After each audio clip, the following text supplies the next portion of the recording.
Welcome to Growth Gatherings. Here we invite industry thought leaders from diverse fields to learn about the current trends in business and also providing you the opportunity to directly learn from seasoned leaders.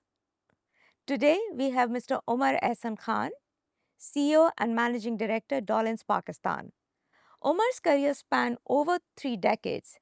He joined ICI Pakistan and later in his career he moved to Dawlance. Omar has served in several boards. So let's hear Dawlance's success story from Omar.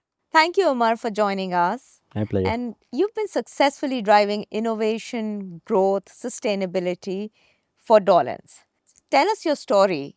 And I know that Dawlance was originally Pakistani owned and now it's a multinational brand. So walk us through what has been the journey for Dawlance and particularly under your leadership. So thank you, Fariha, first of all, for having me here today. And interesting question to begin with. So Dawlance, as you said, is a Pakistani homegrown brand. It started off as a company and as a brand almost 45 years ago. And it actually, as soon as it came in, very quickly dominated the market of home appliances.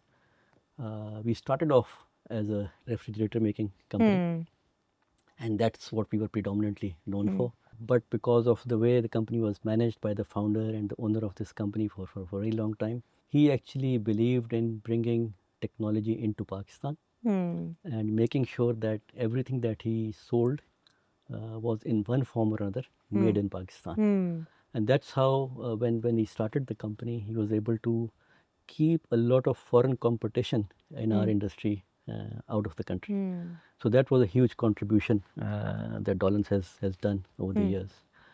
9 years ago, he was looking to sell the company for various reasons. It's a long story, so I won't get into that.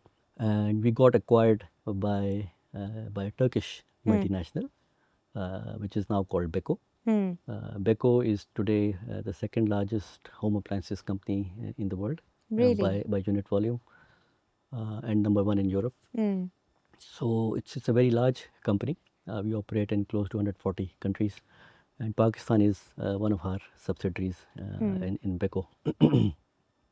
So 9 years ago, they came and acquired this company, and it was a 100% acquisition. And as soon as they came in, obviously it was already the top of mind brand. It was the strongest brand in Pakistan, the number one brand in Pakistan.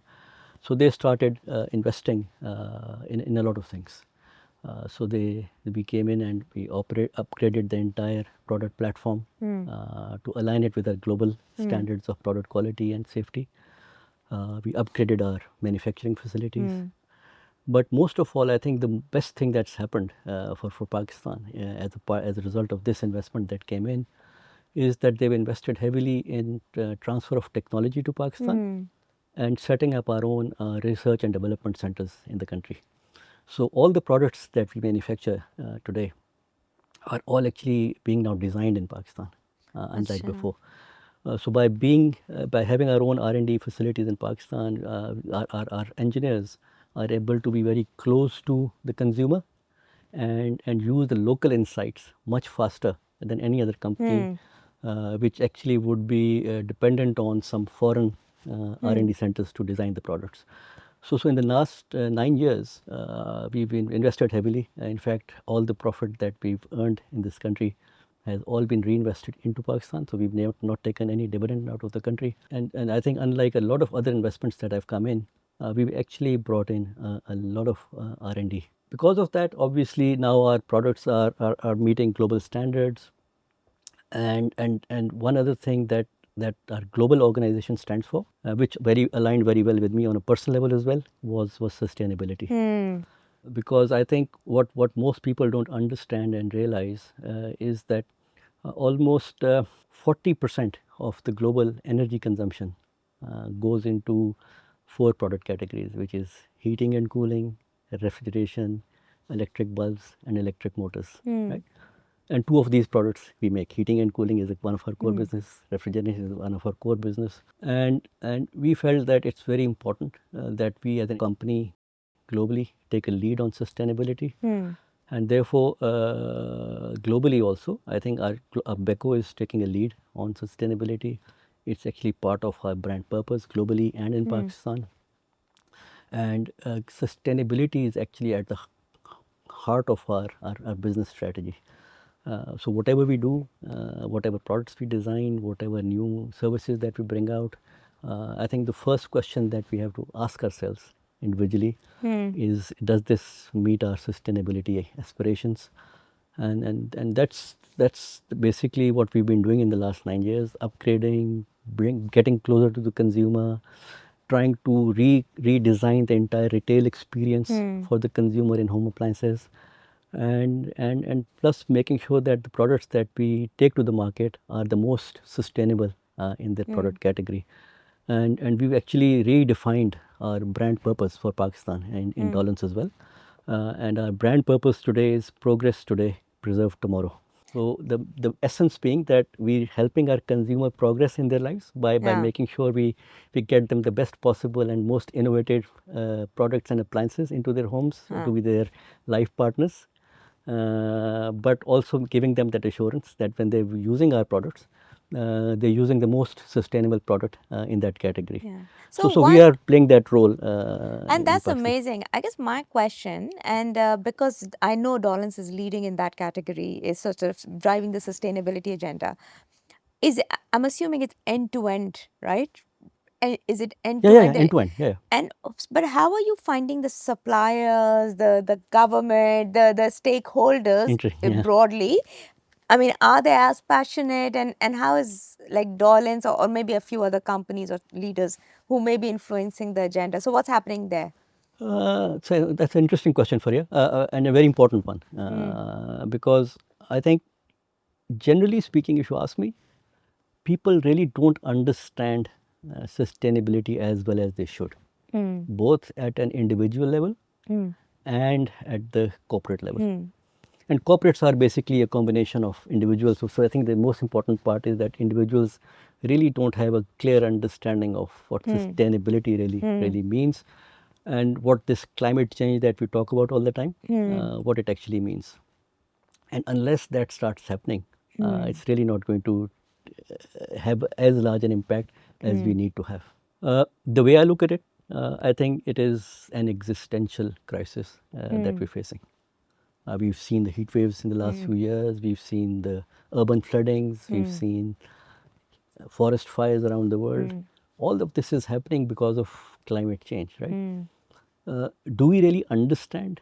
I don't think, in my conversation with a lot of people, I don't think we really understand what it means. And I can take you back a few years. Even when I was growing up, we used to hear this thing that if the temperature rises by 2 degrees or 1.5 degrees, there's going to be a catastrophic impact on the world. And one would question, what could a 2-degree temperature rise have an impact? Because we were seeing a much larger delta between the summer and winter temperatures, right? In the summers, we would be I was born in, brought up in Lahore. The temperatures would go up in the late 40s. In the winters, they'd come down to in the single digits. So we're seeing much larger temperature differences. So that 2 degrees didn't really have that much of an impact on our psychology and understanding. But now that we see what's happening, and the science is very clear on this. The evidence is all there. 2024 was the first year, last year, when the world officially crossed the 1.5 degree temperature rise aspiration that we had for 2030. So the climate change is It's already it's already happening. happening, right? And particularly, I think Pakistan And could Pakistan potentially. is facing the brunt of it, right? There are Yes. areas where temperature rises are almost as high as 15 degrees from their norm during the summer, right? So things are changing very rapidly, and we're seeing all these heavy rains and urban floodings and Flooding. glacier melts and everything that we see around us. Now, I don't think, while we may not have been contributing too much to this, because obviously, if you look at the data, Pakistan is not a huge contributor, but because of our geographic location, we were facing the brunt of it, right? But having said that, I think there are two things we don't, as we need to understand. First of all, I think everything matters. Everyone individually, we need to make an effort. And unless we totally believe in this, this is not going to get distilled down into organizations as well. So I think every individual has to make those informed choices. I think And unless we start making those informed choices, yeah. both in our personal lives, and as a result, when we understand why we're making those informed choices, we'll make sure our organizations also start making those informed choices. And without that, nothing's going to happen. So while we may not be contributing to it, but there is obviously going to be positive impact if we start making our own informed choices. And the same for companies as well, right? So it's not just about using less energy because the prices have gone up and we'll save some money. We should not be installing solars because energy is so expensive. So our reason for doing that should be very different. It's not just should not be only looking for a business case that look, if I install a solar in my house, I'm going to reduce my energy bill by X%. It should be about my own carbon footprint as well, right? And is solar good or bad It's from very good. It's very good. Yeah. So, what are some practical steps? I think that's a good point because what are some practical steps that individuals can take in their personal life or professionally? So, personally, I think we need to first of all understand what are those things that we do in our personal lives, which is adding to that carbon load, right? Things like energy wastage, using too much water, wasting water, right? We need to know our time in the showers need to come down quite significantly, right? We don't use dishwashers enough in Pakistan. Dishwasher, one single dishwasher can save up to 100,000 liters of water per annum, right? Because if you one time that you use it, a good dishwasher today uses 9 to 9.5 liters of water. The same amount of dishes, if you wash under a tap, you use up to 125 liters of water, right? So there's a lot of water wastage. In fact, there's a myth that That's a myth, use, yeah. you use tap water, you save. You save. Yeah. No, you don't. You don't. Same is the case in the best of class washing machines. Yes. You save a lot of water. So I think we need to start understanding what technologies are out there. Plus, one thing that most people don't understand, and I talk about it quite often, is something known as phantom load. You probably never even heard that word, right? A phantom load means when we leave our appliances or electric things switched on without using them, they're still using energy, right? Okay. In a typical household, you could be using up to anywhere between 5 to 10% of your energy that bill that you get could possibly be because of that phantom load. So A basically, good switching practice it would be off. switching it off. So if you're not using the air conditioner during the day, you have to switch it off. Otherwise, it is still using some energy, right? If you're not watching television, you have to switch it off from the power socket. Otherwise, still using power. So anything where you see a little light on or which has some timer built into it or anything like that, if you're leaving it on and there's power going in, it's just a very small amount.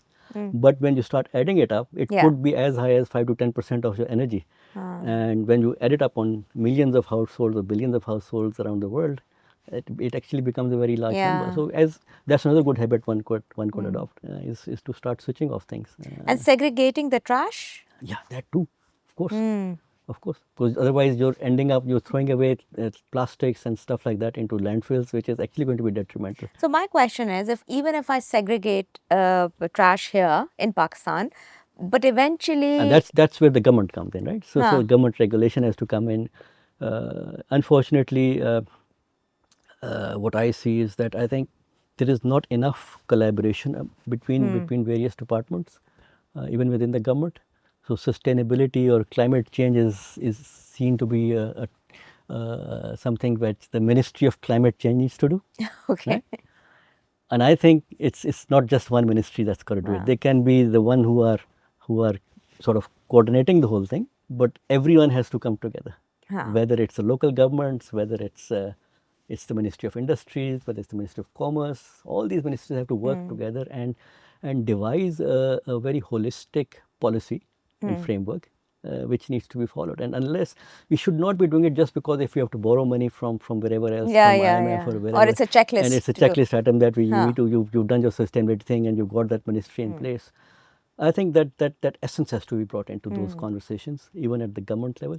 And without that very close coordination amongst all the stakeholders, those policies are not going to work. Right? Yeah. And like you're absolutely right. Even if you segregate, if it still ends up in the same landfill, so what's the joy of segregating the whole thing? And there are certain industries, obviously, in Pakistan also, which may be adding more to Of the, course, of course, you know. of course, of course. So, So I mean, the laws are not applied huh, equally as well, right? So the regulations are there, huh, but is there strict compliance? I don't think so. The law says that all the water that you leaves, the wastewater that leaves your factories has to be gone through a certain cleaning process, right? You have to have effluent treatment plants. A lot of companies don't have them. so, So that regulation is, having regulation is one thing, but then making sure that it's applied equally to everyone is another thing. So that strict compliance to regulation again is a government mandate, and that needs to be done very effectively as well.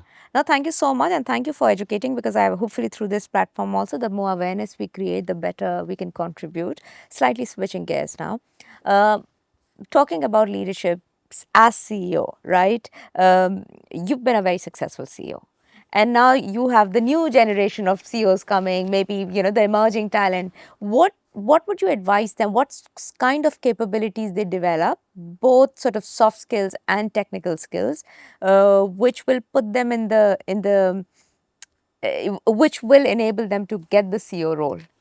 Thank you. First of all, I don't know if I'm successful or not. Thank you for saying that. I'm still learning. I think there's not a single day that goes by when I don't learn something new. Uh, I think if you let me just tell you why I think I am what I am today, right? So obviously I started my career almost now 35 years ago, so it's been a very long journey. I was very lucky that in my initial years I got to work with some fantastic leaders, because I keep telling people no university education, regardless of what degree you've done, actually teaches you how to work in a corporate environment, right? Even if it's an MBA, it doesn't teach you. So the best place you learn is on the job. And if you're lucky and you get the right people to work with and find the right mentors in your initial years, that is a huge blessing. So I was very lucky. I got to work with some fantastic people. And one key thing that I learned, and when I look at them and I sit back now and think about all those people, and when I sort of try and see what's that common thing that I learned from all of them, and which I've used my entire life working in the corporate world, it would be that you have to believe that to be a good leader, you don't have to have the loudest voice in the room. You don't necessarily have to have the answers for everything, right? You don't necessarily have to have the last word in a conversation, right? And I think what was common amongst all of them, and which I think is one thing which was always true and will remain true for as long as I can think of, is that you have to be enabling people to thrive in their jobs and in their lives. That's the role of a leader. If you don't enable people to thrive and you try and do everything yourself, you try and create followers and not thinkers, right? You have a problem. Right? And I think that to me has been my basic learning in the last 35 years. And I think that is what I would tell everyone, that if you want to grow as a leader, and not everyone will make it to a CEO position. I hope a lot of people do if they have aspiring to that. But one actually becomes a leader very early on in one's career, right? And I think this is the sort of thing one needs to understand. And I've come up with my own philosophy theory on this one, right? So I call it shepherd leadership, right? A shepherd, what does a shepherd do? A shepherd has a flock that he stares around all day long. A good shepherd will always walk with the flock. He will not walk behind a flock and be controlling, right? And will not be walking in front of a flock and be seen all the time. Right? He will walk with the flock. He'll have his eyes on the entire flock. He'll know which one part of which flock is walking slow, where I have to focus. So he will be nurturing them very well, right? He will be safeguarding his flock. He will be caring for them. And I think that is what a good leader does. Yeah, but I agree. But sometimes it's hard, right? Because human beings are human beings. So, what's the mindset, mental model the person should have to apply exactly what you're talking about? I think for that you have to, my definition of leadership then, let me first say that and then that will answer your question maybe. So the way I define leadership is that you have to be inspiring people, Mm. you need to be motivating people, you need to be enabling people, and you need to be integrating a diverse group of people to work towards a common goal, right? That's where the problem comes in, right? It's that diverse Yeah. group of people that you work with. And the only way that happens is if you remain grounded, if you remain connected with people. And if you're not connected with people and you are not grounded and you are sort of sitting in your own little room and expecting things to come to you, nothing is going to happen, right? So one needs to make sure that you are able to go down to the level of every individual that you. It's not easy. I'm telling you, it takes a lot of toll on me also, right? Well, I've got a very large team that I manage.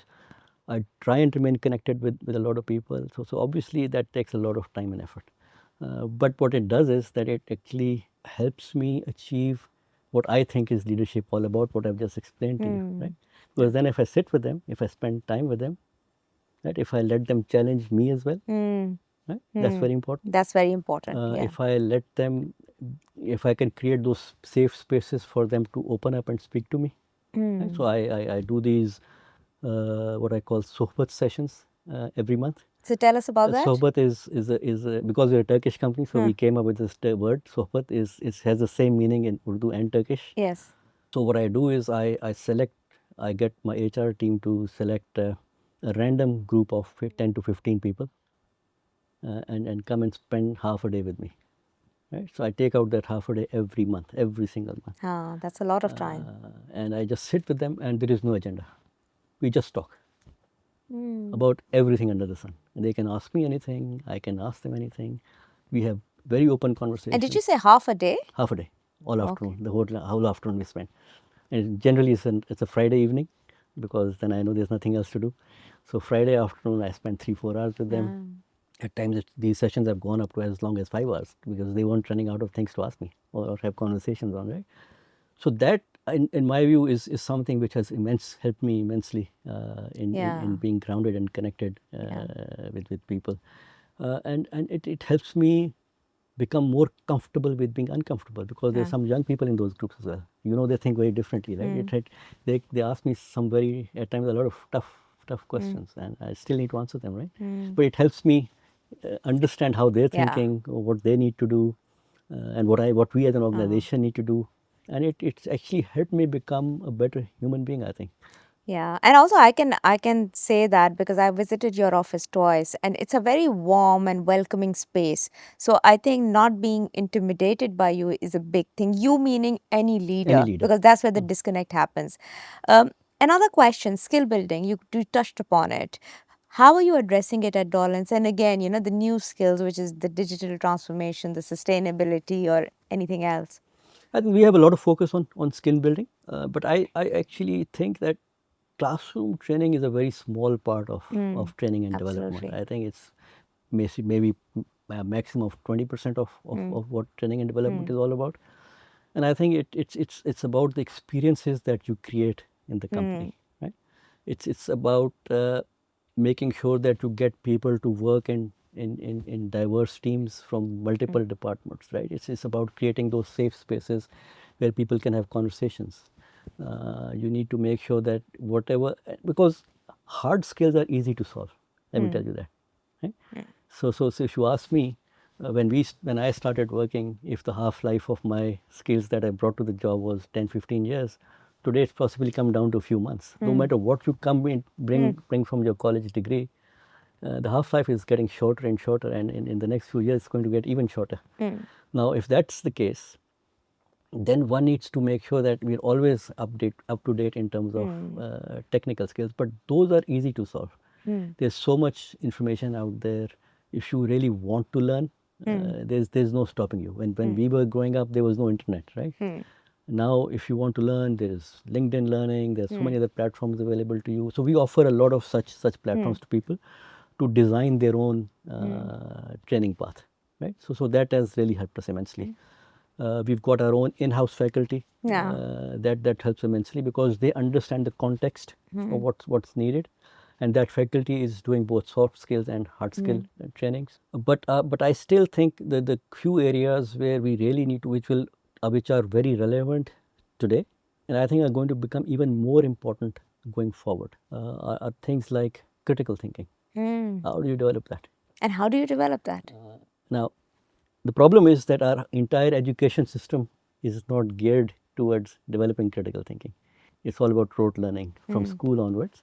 You're just memorizing stuff, bringing it out in your exam, you pass the exam, and there you go. And now with Chat GPT and It's, AI yeah, instruments, it's further sort of further, yes, cemented, yes, further being cemented. yes.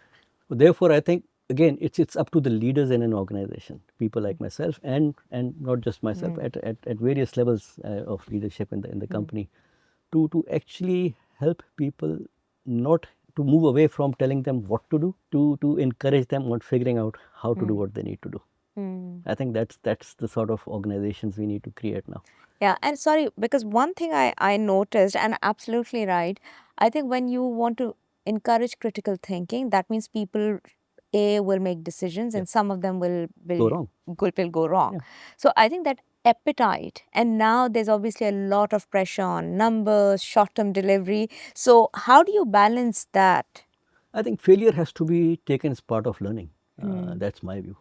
I actually don't have a problem with people failing, and that's what everyone needs to do.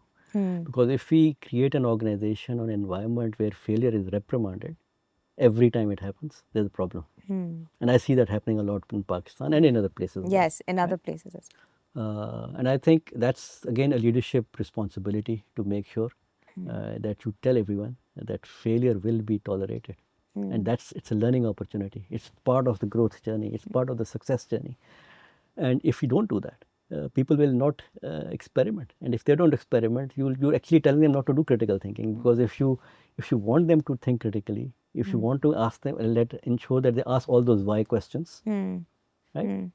If you don't, all you're doing is you're creating followers. You don't want followers. You want thinkers. You want change makers. If you're just telling them to follow what I knew, which I learned 35 years ago or 20 years ago, and I just tell them, look, I know everything. You just do what I'm telling you to do. Then how will the organization thrive and be successful? I think, and we've been very successful in our company in doing that. Not just myself, our entire team is very open to that. Yes. And we let people experiment, and I think it's working very well for us. And I think at times we are afraid to lose control. That if I let them do it, I'll lose control. I don't think that's true. We've been doing it in our company very successfully. Yeah. I don't think it's about losing control. It's about connecting to people. It's about creating that empathy, right, for your people as well. You need to understand. Yes. You have to have that good listening ear to really be able to understand what they're saying to you. Because a lot of times what they'll say to you might not match with my experiences or our experiences.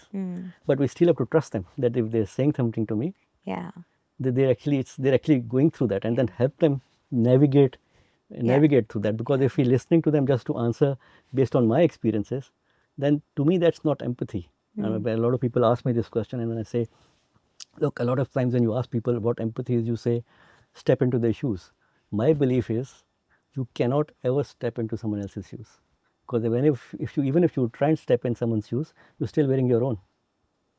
So it's much better to stay in your own shoes, listen with an open mind, and trust that whatever they're saying to you is their experience, which might not be matching with yours, and still help them navigate through that and help them achieve what they need to achieve. Yeah. So I love this definition because I also sometimes I challenge empathy because I say, otherwise you become a parent, number Yeah, one. It's a very exactly. parental style Exactly. relationship. And second, you're absolutely right. Sometimes you do get into other people's drama. And why do you want to do that? Because if you want the individuals to become independent, either from thinking or whatever, you've got to have good listening, minimize judgment, Yeah, so exactly. that it builds trust. Exactly. But then don't try and solve problems No, for them. no. Because if you start solving their problem, they're never going to start thinking it. Because they'll only walk into your room Huh. because they know you'll give them an answer. Huh. You don't. I never give any answers. If someone comes to me with a problem, I tell them, okay, look, give me options. What have you thought? Huh. I can help you get to the right one. But your decision, you still have to take your own decision. I'm not going to take your decisions for you. Yes. Because if I started taking their decisions, they'll never think. Huh. And I don't want followers. I've never wanted followers. I want people to be leaders. I want people to become successful in whatever they do, and I want people to be change makers. And the only way they'll become change makers if they use it, because I think human mind has infinite capabilities, and Yes. it's up to us how we sort of bring it out. Yes. So tell me, we're talking about failures. As you reflect on your 35 years career, has there been any learning, something that you now reflect back, you said, I could have done this differently. It could be a leadership opportunity, it could be, I don't know, any opportunity you got and you didn't take, or leading a team and you thought you probably could have done better? Obviously, failures happen every single day. I think it's very important for people to be able to understand and talk about their Huh. failures. To me, I think if I started talking about failures, the list would be would be Just very, pick one. very long. But I think one thing which someone had advised me early on in my career, I didn't sort of understand, or maybe I didn't want to understand, was a failure for me in the early part of my career. It's a very senior person, I won't name him, very big name in the corporate world in Pakistan. He told me that, Umar, don't ever be loyal to the company you work for, be loyal to yourself first. Ah, These are exact words. I'm giving you exact so words. this is a very Gen Z concept, Right, right? right. And this was said to me in 1990. Right. So I heard him, a very old man, very old gentleman, and he said this to me, and he said, Umar, and when he looked at my face and said, I can sense it's not making any sense to you. And I said, obviously it wasn't. Mm. But he just said, okay, Umar, just remember these words. Mm. And the earlier you understand what I've said to you, Mm. the better it's going to be for you in your corporate career. Anyway, life went on. So what does it mean if you Now I'll tell. unpack that? Now, Yeah. so what it means is that you need to prioritize yourself as well, which I wasn't doing. Yeah, your own development, your Own own development, growth, right? and And choosing your own sort of paths in yes. terms of what you want to achieve, giving yourself time. Hmm. Because you see, this work-life balance is a very misunderstood Hmm. concept, which I later realized. The driving word is balance and not work and life. Hmm. Right? We think that if there is work, there is no life, and if there is life, there is not work. But my view now is that I think where I was going wrong in which I think was a failure, and if I'd done it earlier, I think things might have been different, is that we need to be able to find that balance. Hmm. And that's what this comment actually meant. Meant, That yeah. find your own balance, chart your own path, Hmm. don't let anyone else tell you what needs to be done. What it did not mean was that don't be loyal to the company you work for. Yeah, That yeah, was a yeah, given. What he meant yeah, was first put yourself, prioritize yourself, yeah. and make And sure we you, say this in HR yeah, all the all the time, that time. take charge of your own career, Yes. your development, because it's important. Yeah, And absolutely, loyalty doesn't, it has a different meaning. It means you'll still obviously be aligned to the yeah, business and of all, course, but that doesn't mean that you give yourself away, because what happens? Then resentment comes of in. course. So that's why it's So then, important. if I'd realized this, if I'd Yes, understood that comment, which was yes. said to me in my first year of my corporate career, I think I might have managed my life slightly Yeah, differently. a bit more But balance, right? never mind. Yes, we all As have our long learn. as long as I understood and I've learned from that, I think it's just helped me navigate the years after that very differently, Yes, and I think much more successfully than I would have otherwise. absolutely. Yeah. So now this is the last segment, which is a rapid fire Oh, round. So I'm going interesting. to ask some questions. So, rapid fire round number one, if you could invent one futuristic home appliance to make life easier, what would it be? Uh, this is something I've had in my mind for a long time. Still not been able to do it. Keep telling my teams we need Huh. to come out with this product. I would like to invent a water dispenser Okay. which will take the humidity from the air Oh, and convert that into water, and while doing that also clean the air in the room. Right? That's interesting. something that's been on my mind. I keep having these conversations. We still haven't been able to figure out how to do it, but that's what I would invent. Amazing. Okay, number two, what's the most unusual or surprising way you've seen someone use a Dawlance Oh product? wow, uh, I'll never forget this one. This was way before I was working with Dawlance. Huh. I was working in another organization, and I was traveling. I used to be managing a veterinary medicines business at the Okay. time, and I was somewhere in Punjab, in a village, and it was the peak of summer, and the person asked me, would you like to have some lassi? Hmm. I said, yeah, sure. It was very hot and I wanted to get something refreshing. He took me to this shop, and you know what I saw? They had this Dawlance washing machine on a table, right? They were, they had put a lot of milk No, and no. ice. It was churning lassi, and from the outlet coming out was fantastic lassi. I've So never seen washing machine. making lassi. Imagine. You know, when you said something like that, what I thought would be, because that I think I have seen, again, we're talking about remote areas, refrigerator being used as a cupboard, Yeah, right? yeah, yeah, So, yeah. but this is I've, fantastic. I've So I've this is never seen that. When I just looked at him, and obviously at that time I didn't know I'd end up working with Dawlance at some stage. But for me it was just phenomenal. The innovative mind that person had. That yes, he was running the shop. He had to make a lot of lassi in the summer. So he said, why not use a washing machine? It's spinning, yes, it's churning lassi very nicely, and you have an outlet. You yes, put it on a table, and out came the lassi. amazing. Yeah. So if Dollins had a mascot, what would it be? Oh, it would probably be a horse. A horse, Yeah, and why? because horse historically is always seen as a reliable partner, has Mm, always been seen as a reliable partner. yes. It's known for its loyalty, Mm. it's known for its reliability, right? And also good looking. And good looking, right? Yes. So I'd probably have a white horse then, right? A good looking white horse, right? And now that you got me thinking, I'd actually name it Rafiq. Rafiq. Yeah. Rafiq the horse. Why not? So why Rafiq? Rafiq, because like I said, a horse is known as a trusted partner, and Yes. Rafiq for me would be a trusted partner. I keep telling people in my company that when people buy our products, they actually become trusted partners for them at home. Oh, very nice. Very nice. Okay, imagine it's 2035. What one skill that you believe everyone should develop and thrive in by Yeah. 2035? So I touched upon it a little earlier as well, but I think that to me is something that everyone needs to have, and I call it learnability. Learnability. Learnability to me means to be able to learn, unlearn, and relearn. Mm, Learning is easy. Unlearning is the most difficult part mm, because a lot of times, a lot of things that we learn get hardwired into mm, our DNA and our minds. So I think that learnability is something that everyone will need to have. But because the world is changing so fast mm, with AI coming in, and mm. God knows what sort of new technology are Yeah. going to be coming in. So we need to be constantly learning. And like I said, because the half life is becoming so much shorter, Yes. right?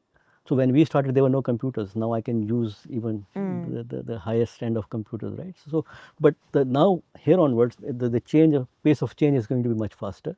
Yeah. So this learnability mindset is going to become even more It's important. more. And by 2035, for sure, everyone is going to need to be able to be a good learner. Yes. And in that, I think it's the unlearning part which we need Which to, is which is very, important. very important. So if you could instantly master any skill for yourself, personally or professionally, what would it be? I was saying this to my wife a few days ago. Uh, it would be the ability to read minds and body languages. I wish I could do that. Yeah. I wish I had that power because the meetings would become so much easier. I So would much know more. who switched off, I would know who switched on, Yes. what someone's Yes. thinking, and actually be able to probably be able to take better decisions. So I wish I had that power.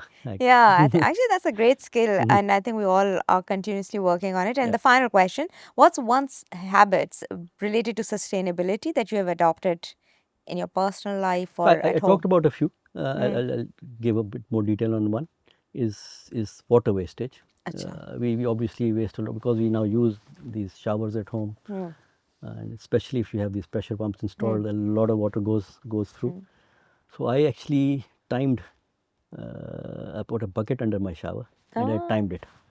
So I realized that in my shower, it takes 4 minutes to fill the bucket. So for the last many years now, I've timed my shower that I'm in and out in less than 4 minutes, which means I've taken my shower in less than a bucket. amazing. Thank you so much. It was lovely to have you with us. Thank you. Thank you, Fariha. It was lovely talking to you.